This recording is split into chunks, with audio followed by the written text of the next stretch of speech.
আমরা জানি ফ্যাসিস্ট সরকার সময় বিচারহীনতা ছিল, যে কারণে এগুলো দমন হয় নাই। তারা বরঞ্চ আরো উৎসাহিত করত এই ধরনের ক্রিমিনালদের।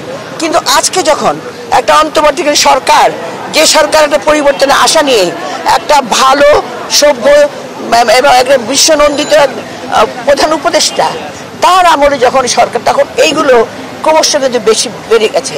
আপনি দেখেন বাসের মধ্যে ধর্ষণ, আপনি দেখেন একজন মহিলাকে রাস্তায় দাঁড় করে হেনস্থা করা, এবং এই যে কালকের যে ঘটনা, যে মেয়েটার নাম আসিয়া, সে বোধহয় ফরিদপুরের শ্রীপুর থানার একটা মাগুরার এই মেয়েটার কি দোষ ছিল?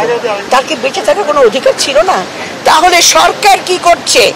আমাদের এখন প্রশ্ন যে আপনারা কি করছেন? একের পর এক ঘটনা করছে, মব জাস্টিস বলে আজকে অ্যানাউন্স করে লুটপাট হচ্ছে, জনগণের উপর জনগণকে হেনস্থা করা হচ্ছে। তাহলে আপনাদের কি, আমরা কি সরকার নাই বলবো? আপাতত আমরা অনেক আশা করে দিয়েছি।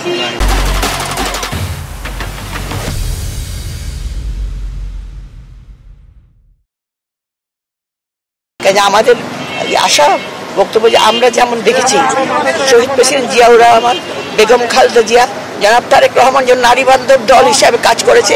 আজকে আমি বলবো যারা নতুন দল গঠন করেছে সেই তরুণ সমাজ, তোমরা যেমন একটা বিরাট আন্দোলনের মধ্য দিয়ে ফ্যাসিস্ট সরকারের পতন ঘটিয়েছ, তোমাদেরকে আমরা অভিনন্দন জানাই। তোমাদের এখন উচিত যারা এরকম ইনজাস্টিস করছে, যারা মিছিল ভীষণ ধর্ষণ হত্যা চেষ্টা করছে, যারা এরকম বিভিন্ন মুখে দাবি তুলে সমাজে অস্থিরতা সৃষ্টি করছে, যারা লুটপাট করছে, তাদেরকে ফিরিয়ে আনা।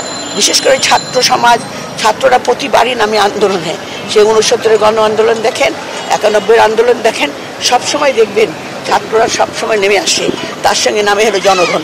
সেই একইভাবে আজকে তোমরাই পারবে, কারণ তোমরা তরুণ, তোমরা এই দেশে যদি গড়ে তুলতে চাও, তাহলে তোমাদের সবচেয়ে আগে নজর দেওয়া দরকার সমাজের যে ঐনিকতা, মানে যে নীতি বলতে কিছু নাই, মূল্যবোধকে ফিরিয়ে এনে ছাত্র সমাজকে তাদের স্কুল কলেজে পাঠিয়ে দিয়ে সুন্দরভাবে দেশকে পরিচালনা করে।